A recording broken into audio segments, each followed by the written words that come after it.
I'm Doug Sillers, and I'm going to be speaking in English because I'm from America and I don't speak in Romanian, so I apologize, but hopefully it'll go really well. And I've never spoken in a place where I had a balcony. And that's pretty cool. So I'll try to remember to make eye contact way up there too. So I'm looking up there.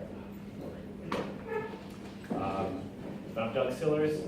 I'm from the Seattle area in the United States, but my family and I are touring around Europe for a little while. And I like talking about this stuff, so I reached out to Dan, and he was gracious enough to organize this with Pentalog to have a meetup about it, and that's kind of fun. So this is me. I'm on Twitter. If you're interested about this stuff, we can talk about it afterwards. But I'm going to talk about mobile and web performance in you, and I heard some people joking about stalling, and I didn't mean any sort of communist or any sort of, but that's a good pun, and I need to use it next time. I meant like app stopping. So as we go into this, when you look at this walkway out over the mountain, who sort of gets a pit in their stomach thinking about walking and they're afraid of heights? Because they're going to walk across this walkway up in the Alps, and it's kind of terrifying. Something that happens to a lot of people. Well, the folks at Ericsson actually did a study where they put sensors on people's brains to measure their stress response to different scenarios. And they found that standing in line was a little bit stressful. And they found that standing on the edge of a cliff was really stressful. Like, people really don't like standing on the edge of the cliff. But they actually found that slow mobile apps is more stressful than standing on the edge of the cliff. So if you think about that hole in your stomach that you felt when you were thinking about standing on the edge of a cliff, when a website is slow, it's even worse. And so how bad are mobile delays? Well, Google did a study, and this is their ad. You know, when somebody clicks an ad, they found that if it takes over 3 seconds for the page to load, 53% of people don't complete the ad click. Like, they abandon the site immediately. Another study added 500 milliseconds of delay, and the people got more angry and less engaged. And obviously, when you're building a website or a mobile app, you want your customers to be engaged and happy. Back in 2001, Walmart and Amazon independently found for every 100 milliseconds, they lose 1% of their revenue. And so if you're building a website to make money, like many people are, that's something that you want to avoid. But another great stat is that 4% of mobile users admit to throwing their phones when a website is slow. So when you see people with a cracked screen, and I have one too, it might be because they saw a slow app or a slow website. So we kind of want to avoid that. So about a week ago, when I was creating this presentation, I started slacking and I went over to Twitter because, what do you do when you need to be working on something? You go do things you're not supposed to be doing. But I saw this tweet, and Harry Roberts does a lot of web performance things, and he's actually looking at the performance of his website where he talks about performance. And so what he's showing here is the bars are the number of views that happen at the different number of seconds for the page to load. But the pink line is the bounce rate, how many people leave. And so you can see that once you get past 3 seconds, the number of people who are bouncing, who are leaving the site, increases by a lot. And so it's really interesting that even on a site dedicated to performance, it can still be slow. And it still sees the same bounce rate that are seen in other places. And we'll look at this again in context of a couple other things in a little bit. But it kind of comes down to customers demand immersive, rich, but also fast experiences. And those don't always mesh very well, right? The more immersive, the more interactive and rich you make the experience, the more stuff you're sending down, which makes it harder for the page to load quickly. So I want to walk through a couple ways that we can work to make mobile apps, mobile websites run faster. But one of the biggest problems we have when you start talking about working on a mobile phone, besides the fact that the processors are small and all those other things, is that cellular networks can be high latency. And so if we look at these numbers for 3G and 4G, you can see right here that just to establish a connection can take 2.5 seconds on 3G or about 1/4 of a second on 4G. And what that means is your phone has to talk to the tower and back and forth a couple times before it can establish the TCP/IP connection that actually sends the data back and forth. And you may see that on 3G. If you're ever on 3G and you click a link, you may see that it feels like your phone isn't doing anything for about a second, but the phone is actually establishing a connection to the tower so that it can transmit data. And then the other thing we have is that it's high latency. So you have these long round trip times. And these long round trip times mean every packet that's sent adds another 200 milliseconds, another 100 milliseconds of latency. And that can obviously slow things down. And so this is a screenshot from a tool from AT&T called Video Optimizer. And it's recording all the packets that come in and out of the phone and then looks for ways to improve the performance. It analyzes all the traffic that comes in and out. And I'll talk about that in a little bit. But I want to show you this bottom line down here. This is simulating how the radio is on your phone. And if the radio is on your phone, that's great because you can transmit data very, very quickly. But the problem with that is if the radio is on all the time, your battery life is going to be horrible. And you know, we all plug in our phones at work, and we plug in our phones in our car, and we plug in our phones at night. We want to make sure the radio is off as much as we can as well so that we can make it to the end of the day with our phone. So what they do, what cellular networks do, and every network in the world does this, is after the last packet is transmitted, the radio stays on for a period of time after the last packet, anticipating that, hey, some packets came, maybe even more will come in the next couple seconds. And that tries to avoid this, this connection establishment delay at the beginning of the connection. The problem with this is if you have a very chatty mobile application, say it sends a ping or a keep alive or some sort of message every 10 or 15 seconds, the radio may never actually turn off. And the cellular radio would be using almost as much power as you would if you were streaming a movie. So if you think about that, these small pings can actually do a lot to drain the battery when you're using a mobile application. So the goal today is to see some tools so you can look at, we're going to talk about some tools that you can use to test your mobile app, to test your mobile website, to see what's going on. And then use those tools to see what sort of best practices you can use when you're building a mobile app or a mobile website. And we'll see the results of some of those fixes. And these are apps that I've tested just as I do what I do, talking to developers about making their apps run faster. And some of these are war stories of applications that I've found and I've worked with developers to improve it. The tools I'm going to talk about today for native applications is a tool called Video Optimizer from AT&T. It's free and open source. And what it does, I'll talk a little bit about it. It records network traces on your phone and it looks at all the traffic coming in and out of your phone. And then the tools on the web are web page test and website speed test. And web page test is a tool that just tests mobile apps or it tests mobile websites, and it has instances all over the world. So you can test your website in Singapore or in Virginia or in Amsterdam or just about anywhere. They're all over there, and it's pretty cool to use. Has anyone here used any of these tools? Web page test? Awesome, cool. It's a great tool. It's also free and it's open source. So if you want to set up your own instance, you can do that. So you can test your app in a private manner, so it's not it's not in the public domain where other people might be able to see it. So I'm going to talk a little bit about Video Optimizer first, just because it was first on this screen. But the idea is you plug your phone into your computer, and it lists all the phones that are connected. So you pick your device. We can pick the collector type. You can change the speed of the network, and that's actually really important because here we might be getting 4G and LTE. But you go a little bit out of town and you're down to 3G, maybe even on edge, and it's really, really slow. And it's important to see what your app or your website looks like on a slow connection because many, many people around the world are still on slow connections. Places like Facebook have 2G Tuesdays where they throttle the Wi-Fi down to 2G, so you have to see, everybody in the office sees what the website or the app looks like on 2G because you've got a lot of people there. We could do a secure collection, which lets us decrypt some HTTPS. We record the video while it's doing the trace, so you're getting a packet capture and the video on the screen, so you can kind of see everything that's going on. You name the trace, and then you go. And what happens is, this shows up on your computer screen. And what happens is there's a VPN. You can see that little icon up there. There's a VPN that's established on the device, but it terminates on the device. But having that VPN running on the phone lets us intercept all the packets so we can see what's going on in the mobile application. So you can test your app, we're collecting all the packets, and then when you're done, you hit the stop button down here at the bottom, the files are copied to your computer, and what happens is Video Optimizer grades you against 40 best practices, files and images, connections, security, video, and the GPS. And the whole idea is to make it really easy.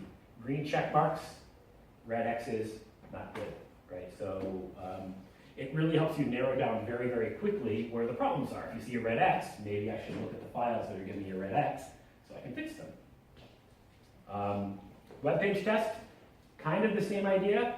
You enter a URL here, you pick your test location here. I picked Virginia because in Virginia they actually have mobile devices. And the guy who runs it, his name is Pat Meenan. He actually, they're all in his basement. He has, like, next to the Christmas decorations, he has racks and racks of devices that will run these tests. You can change the speed, like I was talking about with Video Optimizer. You can say how many tests you want to run, and it'll actually load that website on the device and give you results. And the results look something like this. You get some grades up at the top, you get told how long the pages get to load, and you get a waterfall diagram of all of the objects and how quickly they load. And we'll go into more detail about that, you know, as we go through the talk. But I want to talk a little bit about optimizing content delivery. So we're going to talk about ways that web page test and Video Optimizer show you ways you can optimize the delivery. And one of those is the speed that the content can be delivered. And as an analogy, I live here when I'm in the States. And one day I ordered a package from here. And I thought, this package is going to get to me really, really quickly. It's going to be really fast. But unfortunately, this is Canada, and this is the United States. So my package actually went to Tennessee first before it came back to Washington State. And you start thinking about, wow, that was a lot of distance that the box had to travel. But we see that happen a lot actually in mobile. There was another Facebook thing that they admitted to a few years ago was all of the users in Indonesia were having very slow experiences, but it turned out they accidentally were using a CDN in Brazil. So all of the traffic for Indonesia is being served out of Brazil, and there's no real fast way for packets to go from South America to Southeast Asia. But let's talk a little bit about delivery speed. Have you guys heard of cryptojacking? Where, you know, the idea is they inject a bunch of JavaScript into a website, and usually they hack into somebody's website to do it. And then any web page that loads, any computer that loads it, their CPU goes up to 100%, and they mine like a fraction of a penny of Bitcoin or it's Monero, but it's a cryptocurrency. And so CoinHive is one of the ones that's out there that does this, and it's just JavaScript, and you know, the computer gets all hot because the CPUs are going like mad. And there was a huge, on Black Friday, a bunch of websites got hit with this, and I think they estimated that the people who injected all this code into all these websites, they made like $3. So, you know, your mileage may vary as to whether it's something you really want to do. But they have one server in Germany, so I'm going to talk about delivery speed in relation to cryptojacking. If you ping this server from Munich, it takes 10 milliseconds, right? Because it's all in Germany. But if you try to do it from San Jose or Singapore, it's like 150, 200 milliseconds. Because the speed of light is fast, but if it has to go under an ocean or two, it's going to take a long time for those packets to get there. And so, you know, this is my fancy drawing in PowerPoint of the packets going to Germany. But you can use something like a CDN, and I'm sure you guys, a lot of you know about CDNs, but the idea is your content is cached at the edge of the internet in all of these places around the world. So if your content is hosted in Romania, the first time someone in Australia asks for it, it'll take a while. But the second time, it'll be cached in Sydney, and it'll be delivered very quickly because the distance it has to travel may be large, but it's a lot less than Romania to Australia. So what it does is caching the content around the world, reducing the round trip time, meaning content gets delivered faster, and then people don't throw their phones. So it's all good. Going back to this graph that was in the tweet, and it's really interesting. If you start looking at this chart, you sort of see that there's a couple distributions happening here, and I was interested to see what the different distributions were. If we look over here, there's this set of peaks out here, 6-7 seconds. When I test this web page with web page test, it takes 7 seconds to load. So you might imagine that out here, these might be mobile users. It takes a little bit longer for mobile web pages to load than it does because it's a slower network or whatever. But we can see the load time is 7 seconds, and this is a guy who's really tried to optimize his website to load quickly on mobile. If we look at the waterfall diagram, we can see that initially there's a redirect, and then it redirects to the HTTPS. That's what the lock means, of course. And then the first packets, actually the first bytes arrive at about 2.2 seconds. And what's interesting is, according to web page test, that gives him an F. And you might think, well, wow, what's really interesting is of the top million Alexa websites in Alexa, about 60% of websites do this initial redirect, including some other companies that you may have heard of, like these guys. And they actually do 2 the first time you hit the site. So it takes a long time for this page to load the first time you hit Google. The second time, some of these are cached, so it goes a lot faster. And you can actually see in web page test they record a video. So you can see how long it takes the page to load. Once the packets come in, it loads very, very quickly. But you can see that there are about 2.5 seconds of just white screen before anything shows up on the screen, even for a website like Google the first time you visit it. So the second part of this is, now that we've figured out ways to speed the delivery, we're avoiding redirects, we're putting our content on the edge of the internet, we're going to speed up the delivery of the content. And this happens a lot in the States, where you order something from Amazon, and it's this giant box shows up on your front door, and it's mostly these puffed air packs, and there's a little tiny package in the corner. And we always laugh, and it's funny, but this happens on the web a lot too, and in mobile apps. And so I'm going to kind of try to make this analogy work for what I'm going to talk about in the next few slides. If we look at the average website today, it's about 25% text files. We'll call those all text files. It's about 50% images and about 25% video. It's nice, it breaks up really nice and evenly like that. So this is an app that I tested, and this is the startup screen, and it's a video app. And so when you start up a video app, it loads up the name of the shows, it downloads the video, the movie posters, I guess, or the whatever it is. And all of this content for this app is delivered in a JSON file. It's 130 kilobytes.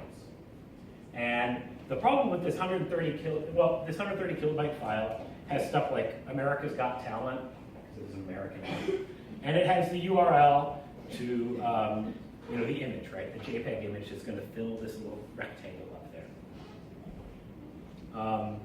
The problem with this is it wasn't compressed. And so if you just gzip this file, it's all of a sudden 16 kilobytes. You've saved almost 90% of the data.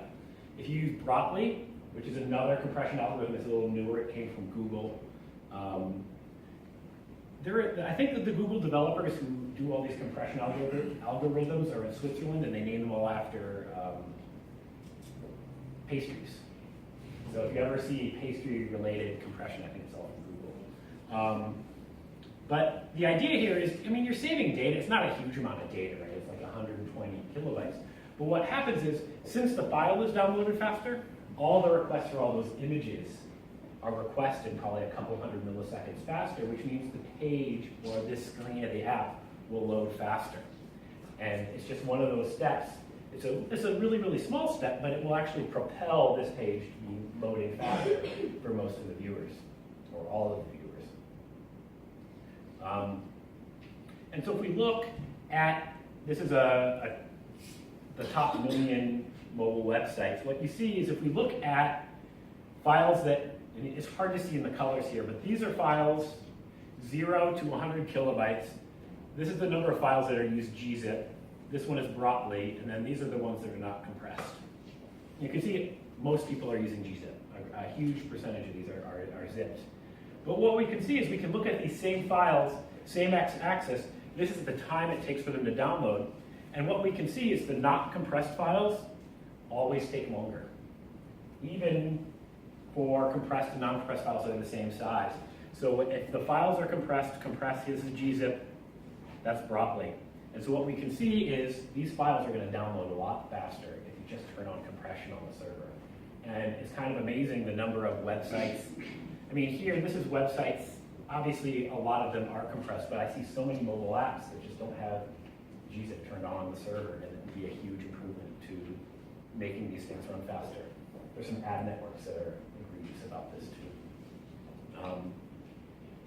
So we can also talk a little bit about images. As you might imagine, images are all over the web. They're all over mobile apps. And it's a huge way, a huge vector for improving the performance. So in another app I was testing, there's this picture, and it's 30 kilobytes. And when I look at it, it has a lot of EXIF data. You guys know about EXIF metadata. You know, this is Photoshop metadata. Photoshop is actually pretty bad about adding lots of EXIF data. Sometimes it puts thumbnails of the image in as metadata. It does a lot of things like that. And as an end user, you don't really care about all of these things. You just want the image to show up on the screen so it looks nice. For this one, there's some copyright information. Maybe that has to stay for legal reasons or whatever, but maybe you can remove some of the other things. And obviously, if you pull 5 out of 30, you can save 60%. And that means it's going to download faster, show up on the screen a lot faster. This same application, I was reading about Frank Sinatra. And so this is my phone again, 1440 by 2560. And I want to look at this little tiny image right here in the bottom left of my phone. And it turns out this image was downloaded. It's 1555 by 1200 pixels, which is a lot bigger than it needs to be to fit in that tiny little space on the screen. And it's actually 1.5 megabytes. And so, you know, I'm on a fast Wi-Fi connection, so it was no problem for me, but you could imagine if I was on 3G or 4G, that might actually take a bit of time for that to show up in the bottom corner of the screen. So what can we do to optimize this image? The first thing is, well, if this is 1440, half is 720, what happens if I make the image 720 by 556 pixels and just save it as a JPEG? So I opened it up in preview on my Mac, you know, resized it, saved it, and it's 368 kilobytes. So that's a pretty good initial, like, just playing around on my computer to fix it. The other thing you can do is image quality. So JPEGs are lossy, so you can remove some of the pixels and you lose some of the quality. It doesn't look as nice, but Google actually recommends that 85% quality is generally good enough for the web. And maybe if you're developing a photography website for a photographer, they may not like that. It doesn't work for all images. Obviously, really high resolution images, it might not work. Yeah. Okay. It may not work for all images, but it's sort of like a good, like if you have to throw a dart at the wall, 85% works for most images. And so I took this image and I saved it at 85% quality. Do you want to? Yes, okay. I just wanted to say about you know, it's nice to long tap image and just be able to download it and have the full resolution have the full, instead yes. of having to reverse image search it. Or, well, in this case, you can click this and it'll download the big one.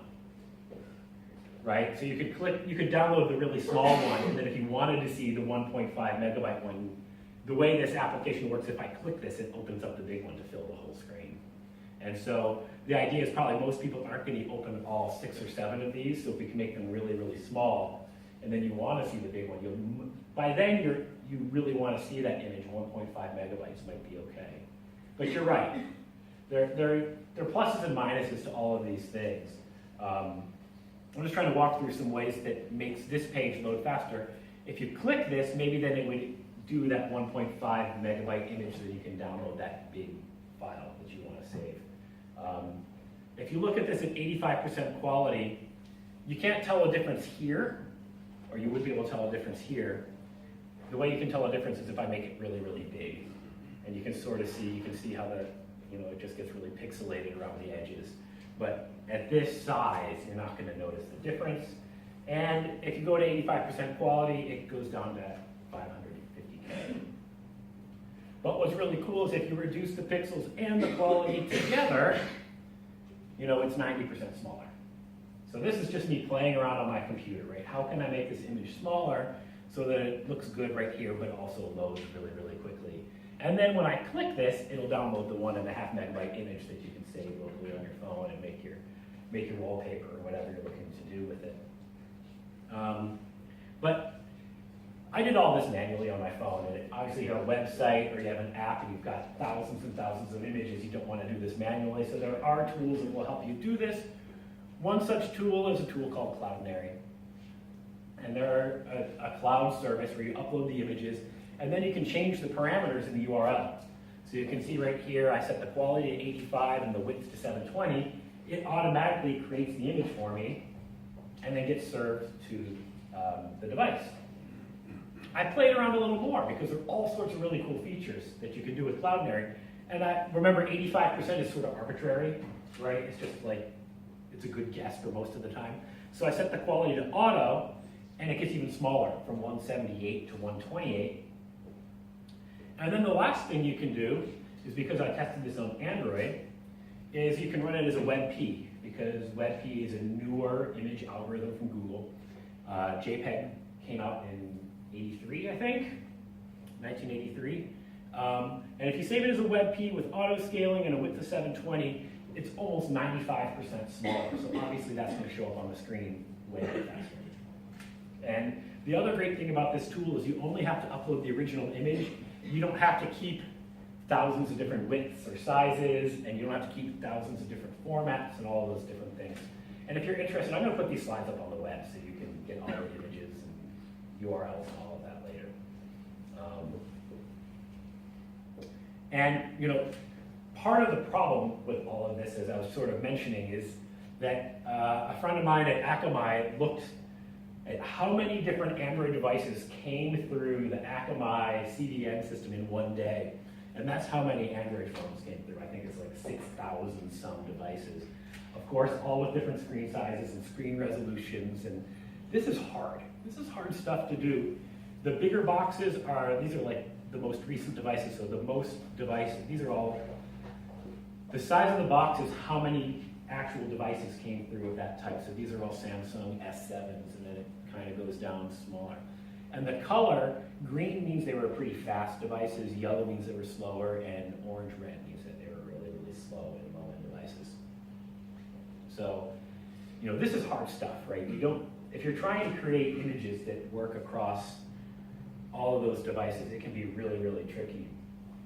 And on the web, you can do things like responsive images, and I could do an entire talk on responsive images, but the idea is you set different screen widths, and you deliver a different size image. So if the screen is 480 pixels wide, I deliver an image that's 320 pixels wide. If the screen is really, really big, I deliver a bigger image. And so the whole idea here is only one of these is downloaded. So if I'm on a really nice computer, relatively, you get the big image. But if I'm on a really small, you know, mobile device, I only get this really, really small image. And it works that only one is downloaded. So they get the appropriate image without having to download a Retina quality image to small phones. And I actually have a little demo here. Let's see if it'll work. Let's see here, all right. So this is, I was in Alba Ulia a couple weeks ago, and this is one size. And what I did with Cloudinary is I made it, as each of the breakpoint changes, it goes from sepia to regular to sepia, just so you can see that a new image is being downloaded. And so as I change the size of the screen, it actually downloads a new image. And so if I were on a mobile device, this would be the image that I would get. You know, if I was on a tablet, I might get this one. If I was on there's actually one more, but I just can't make maybe if I cheat and do something crazy like this, we'll get that. Yeah, there we go. It was just out of the range. Can you see how close that was? All right, so you get different size images from the web page just by changing the screen size. And so that's one way in a web page you can optimize the different, you know, you set your different breakpoints and it delivers those images. And one of the things that also comes in is there's a website that says responsive breakpoints, so you can figure out what sizes you want to set the different images so that it loads properly on these different devices.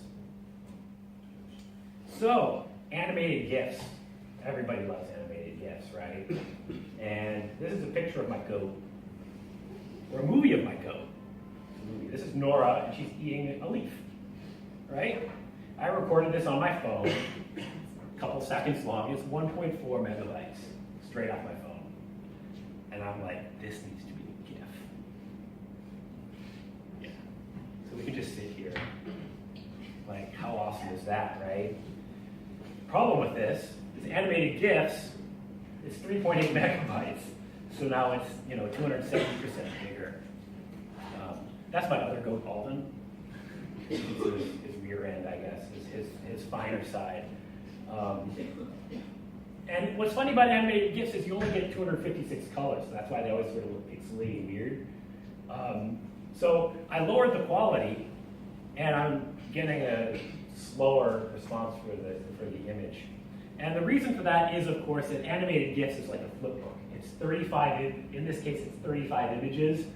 It just flips through. It goes 1, 2, 3, 4, 5, 6, 7, all the way down to 35, and then just repeats over and over and over again. Whereas video compresses over the time domain as well, which makes them smaller. So that's why animated GIFs take longer to load when you load them up on websites. So what I did is, well, I took that original video and I just cut it down to 256 colors, right? So now it looks exactly like the animated GIF, except for it's only 247 kilobytes. That's one easy way to do it. Now, one thing that happens when you have video tags is on the web, video tags are slow. They're not preloaded. So the tag is loaded, the space is allocated, but then the video files are some of the last things to load. So the browser sort of postponed the delivery of the video assets, which can actually make it take a little longer to load. The other thing you have to do with your video tag is you have to, on mobile, you can set it to autoplay and to loop, but you also have to set it to muted, or it won't autoplay in Chrome or Safari on mobile. And the reason they do that is so that when you open up a web page, it just isn't playing videos and being really loud. So that's why all autoplay videos on websites are muted. It's because that's the way the browsers work, at least today. But one thing that's coming out in the Safari preview, and it came out late last year, is that you can now use video files inside the picture tag. And why that's cool is you can now put your MP4 animated GIF, because it's a movie file that's looping, inside a picture file, and it'll loop, and it'll actually load really fast because the image is soon that might help animated GIFs that are really movies load faster. So that's pretty cool. And there's a whole blog post about it at the end of the video here. So the last thing I'm going to talk about really, really quickly is video, because as we all know, there's a lot more video showing up on the web, on apps, and it's just poised to grow a bit. I read a study that they think that the average user is going to use like 20 gigabytes of video every month if they're on 5G. I don't know. That seems like a lot, but that's what they say. So just like people get really mad when websites are slow, they also can have buffer rage, which is when people get really angry because the video doesn't work. And we all know that when the video doesn't work, they're going to throw their phones. So that's why I have this really cool picture here of the graph screen. So what causes video delays? What causes the video not to be delivered to your device very, very quickly? The first part is startup delay. And this is a study that shows you kind of get 2 seconds for free. Nobody cares if it takes 2 seconds for the video to start up. But for every second afterwards, you start losing your viewers at about almost 6% a second. They start disappearing from watching the video. Now this isn't true for all videos, because there are actually 2 different types of videos. There's the cat wearing a shark costume on Aruba chasing a duck type video, but there's also like watching a movie. And so if you click a link for the cat, shark, Roomba, duck video, you're going to give up a lot faster, because if it takes like 5 seconds, you start questioning your life choices. Like, why am I waiting for this? And then you give up. But if you're ready to sit down to watch a movie, you're going to be a little more, I'm going to spend an hour and a half to watch a movie. I'll wait 20 seconds for the movie to start up. And so you can see the graph actually is a little bit different for those different abandonment rates. But what leads to startup delay? So when you use HLS streaming, which is the most prevalent video streaming method now, the first thing that's delivered is a manifest file. And that manifest file tells you what different bit rates and different qualities of video are available to view. And so the video player says, I'm going to pick one. And then it gets a manifest of all the different segments. And so the way streaming works is it downloads 5 seconds or 2 seconds or 8 seconds of video at a time that fill a buffer, and then the video plays. So we start filling the buffer, and we all see this on YouTube, right? That's the buffer, right? That's how much is downloaded on the phone and ready to play. And the whole goal is to keep the DOP, to make sure there's enough buffer before in front of the DOP so that the video doesn't stall. So the video plays. So here's an example manifest file that I saw when I was testing a mobile application. And this is the first stream listed. And by default, the player has to pick a stream, so it always picks the first stream that's available. And in this case, it's downloading an 8.5 megabit per second video stream. Really high quality. It looks really, really nice, but the problem is what happens on 3G, 2G, right? It's going to be really, really slow to load because that's a really, really high quality video. And so what actually happens is, it gets the list, it picks that 8.5 megabit stream, it starts getting the video segments, and it takes a long time to fill. So the video doesn't play. And so the player immediately drops to 600 kilobits per second because it knows that that's going to load really, really quickly so that people can start watching the video. And we can see that. So it asks for the manifest. It gets the 1080, which is this is an 8.5 megabit per second. It starts downloading the first segment. And so the way these segments are numbered is they're numbered 0, 1, 2, 3, 4, 5, but they did something weird, so it's 1080, 0. Player says, I can't do that, so it gets this new manifest at 600K, starts downloading it. And then the stream builds up enough buffer, and it actually kicks back up to that 8.5 megabit per second. But the player initially says, this is going to take too long to start up. We need to start playing the video so people don't abandon watching the movie. Can we control these manifest files? You can. So if you're building the streams, you can control the order. You can control the order that these are listed in. And so what we actually see, thank you for leading into my next slide, that was a perfect question. So we see that this one starts at 8.5. What we often see is you pick sort of a middle of the road. So you're trying to balance, right, so if you picked a 1.2 megabit per second video stream and you put that first, it would be the highest quality video, but you know it would start playing quickly. So you're kind of balancing the quality versus the startup time, and you pick something in the middle so you know it'll start up quickly, but it'll also be a decent quality. Knowing that if you have really good, if your customer ends up having really good network speed, you can kick them to a faster one within 2 or 3 seconds, and people don't really, viewers, as long as it started, if the quality gets better after like 3 or 4 seconds, they're happy. And I've seen this when I'm watching videos. Now that I know how this works, you'll see that sometimes the video starts and it looks kind of crummy for the first 10 seconds, and then it snaps into something nice. And that's exactly what's happening. It started here, and then the player's like, oh, I can go down to here, and then it starts looking nice.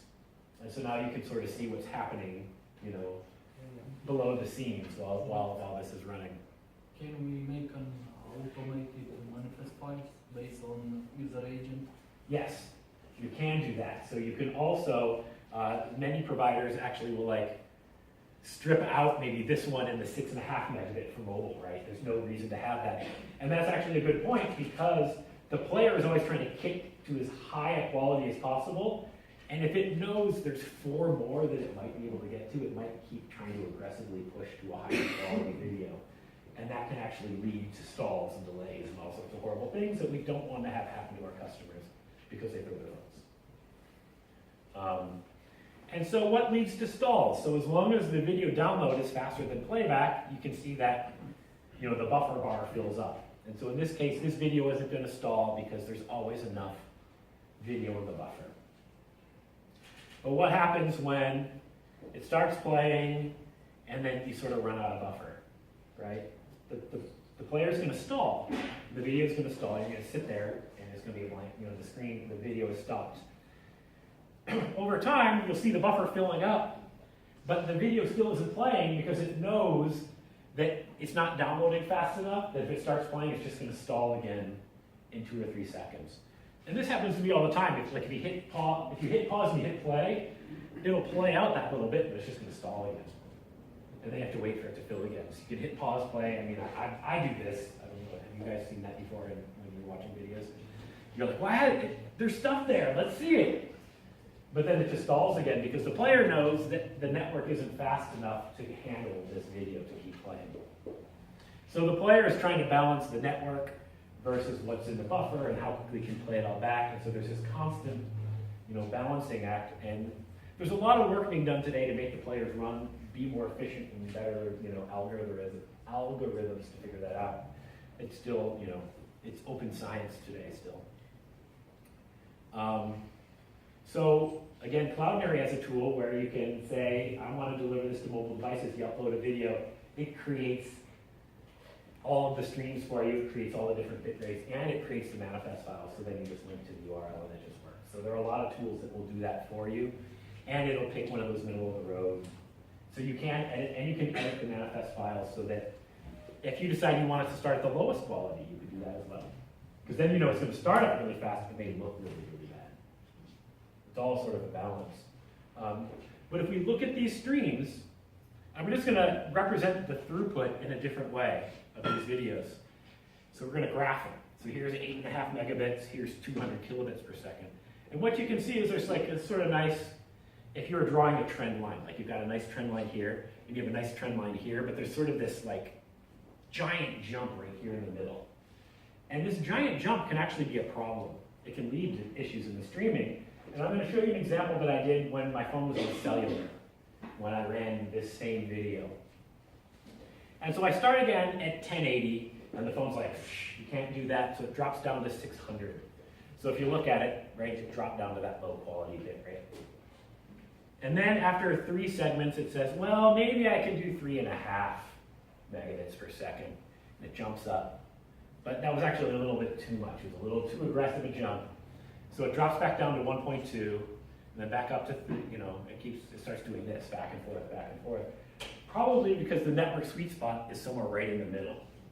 And so what ends up happening is you can see that change in quality. You may be able to see a change in quality as the end user that is good, and then it looks a little worse, and then it looks a little good. Every 2 or 3 seconds, the video quality is changing, which can be distracting when you're trying to watch TV. So generally you want to have smooth jumps in all the different bit rates so that you avoid this sort of seesawing between the different bit rates. The other thing that's really interesting is you can see that segment 4 is downloaded twice. And segment 5 and 6 are downloaded twice at the same throughput. And so when you start doing this bouncing back and forth, the player gets confused about what it already has in the buffer and starts downloading extra data. And so we can see here 3 segments that were downloaded at least twice. And so that, in addition to having trouble getting it to stream properly, it's downloading all this extra stuff and not actually filling up the buffer with video to make sure that it doesn't stall going forward. So there are a lot of ways that you can look to improve the streaming just by having an even set of bit rates, by picking that middle throughput for the initial startup, and it'll make your application and your video run smoother to the end user. So in conclusion, and I thank you all for listening, we talked a little bit about delivering it quickly by pushing everything to the edge, reducing your redirects. When you're delivering content, make everything as small as you can. The smaller things get loaded to the phone faster and show up on the screen faster, whether it's text, images, or the way you deliver the video to your mobile device. So I talked about a whole bunch of different tools, and again, I'll put this all up online so you can see it in a day or so. Web page test, website speed test, video optimizer. I wrote a book on making fast Android apps for O'Reilly, high performance Android apps. That's a link to the PDF if you're interested. And then a little bit about making those images responsive. And just for fun, I was showing the Cloudinary stuff to people at Cloudinary to make sure that I was saying it right. And they said, oh, you're giving a talk. Why don't we have a contest? And so if you look at some top websites in the Alexa 500, and that's the link to the Alexa 500, run up through their website speed test, find one that could do a lot, that has the potential for a lot of savings. And then just send me a message or tweet it. So you can tweet it, or you can email me at High Performance Android. And whoever finds the biggest savings, Cloudberry is going to give a prize, like I said, or something really cool. So hopefully you will join in and try this contest. It should be a lot of fun. I appreciate you all sitting and listening to me, and if you have any questions, I'd be happy to take any questions at this point.